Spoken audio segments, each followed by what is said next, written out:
अस्सलाम वालेकुम। मैं हूं मोहम्मद रमज़ान और आप देख रहे हैं यूट्यूब चैनल मैथ अब बाय अब्बा।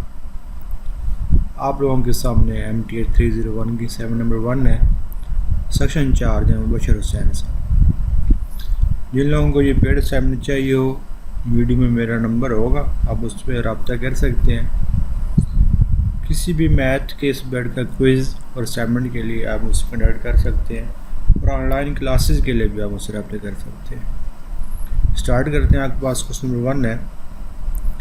The position of a drone at time T is given by S of T is equal to this.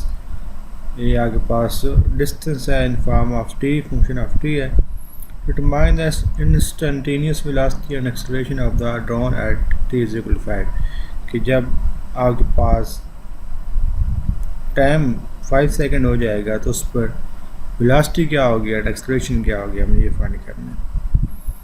Velocity क्या होती है? वो वेलोसिटी होती है rate of change of distance. तो हम डिस्टेंस का डेरिवेटिव ले लेंगे respect to t, d s by d t, जो कि वेलोसिटी होगी is equal to v. Simply हमने इसका डेरिवेटिव लिया है, डेरिवेटिव सो आपको पता होगा टी क्यूब को डेरिवेटिव हो जाएगा 3t स्क्वायर और फिर 7 और 3 मल्टीप्लाई को 21। सेम यहाँ पर पावर रूल लगेगा -60 और टी का डेरिवेटिव 1 हो गया, -5, 2 का डेरिवेटिव 0 हो गया।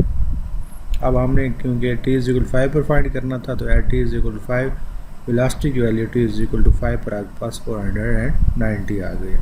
जहाँ जहाँ पर टी था वहाँ पर हमने इसकी वैल्यू पुट कर दी। नेक्स्ट एक्सलेशन फाइंड करने के लिए हम वेलोसिटी को दोबारा डेरिवेशन लेंगे रिस्पेक्ट टू टी। तो differentiating 1 respect to t, v किया डेरिवेटिव ले रिस्पेक्ट टू टी, यहाँ पर फिर पावर रूल लगेगा, ये 42t हो जाएगा और ये -6 हो जाएगा। 5 क्योंकि कांस्टेंट है उसका डेरिवेटिव 0 हो जाएगा। हमने 5 पर फाइंड करना था तो at T is equal to 5, यहाँ पर हमने t की जगह पर उसकी वैल्यू 5 पुट कर दी। 42 को 5 से मल्टीप्लाई किया, जो आंसर आएगा उसको 6 में, जो भी आंसर आया उसमें से हमने 6 को माइनस किया तो 204 आपका आंसर आ गया। क्वेश्चन नंबर 2 आपके पास evaluate limit for the function. इस फंक्शन की हमने लिमिट फाइंड करनी है। तो हमने इसकी वैल्यू डिफरेंट पाथ पर चेक किया है। अगर वैल्यू सेम आ गया इट्स मीन इसकी लिमिट एग्जिस्ट करती है, और अगर आंसर डिफरेंट आएगा तो लिमिट एग्जिस्ट नहीं करती। तो along y is equal to 0, y is equal to 0, it's mean हम अलॉन्ग x एक्सिस चेक कर रहे हैं।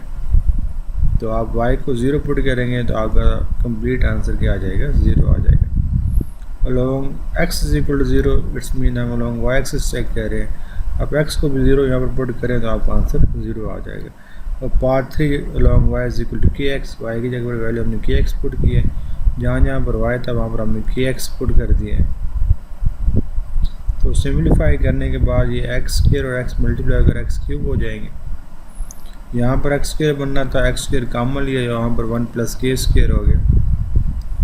तो x पावर 2 ऊपर x पावर 3 है, 3 में से 2 माइनस हो जाएगा, x पर 1 रह जाएगी, तो ये आपके पास रह गया। वन एक्स पोचेस टू 0, जब हम x को 0 को x के ऊपर 0 पुट करेंगे तो आपको फुल आंसर क्या हो जाएगा? 0 हो जाएगा, क्योंकि यहाँ पर x के ऊपर 0 होगा तो ऊपर 0 बन जाएगा। तो देखो तीनों पाथ के लॉन्ग आंसर 0 आया है, इट्स मीन फिर इसकी जो फंक्शन की लिमिट है वो उसका आंसर क्या होगा? 0 होगा।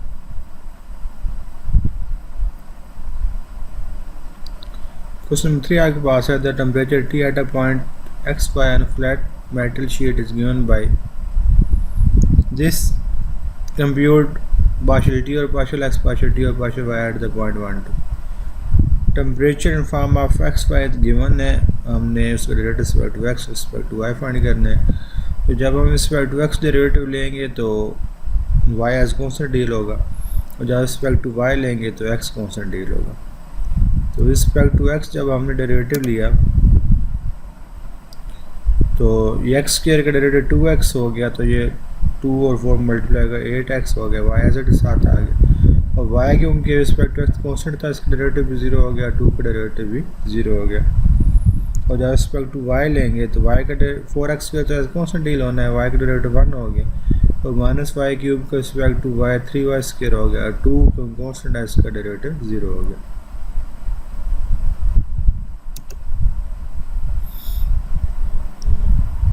नेक्स्ट एट 1 2 हमने फाइंड करना है, इट्स मीन के x जगह पर हमने 1 पुट करना है एंड y की जगह पर हमने 2 पुट करना है। तो दोनों डेरिवेटिव के अंदर हमने x एंड y की वैल्यू पुट कर दी, तो ये पार्शियल t और पार्शियल x का आंसर आ गया, ये पार्शियल t और पार्शियल y का आंसर आ गया।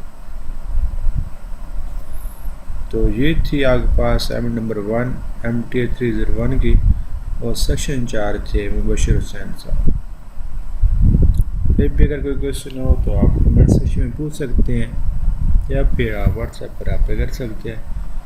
अगर वीडियो अच्छी लगी हो तो वीडियो को लाइक एंड चैनल को सब्सक्राइब ज़रूर करें। अपना बहुत सा ख्याल रखिएगा। Thank you.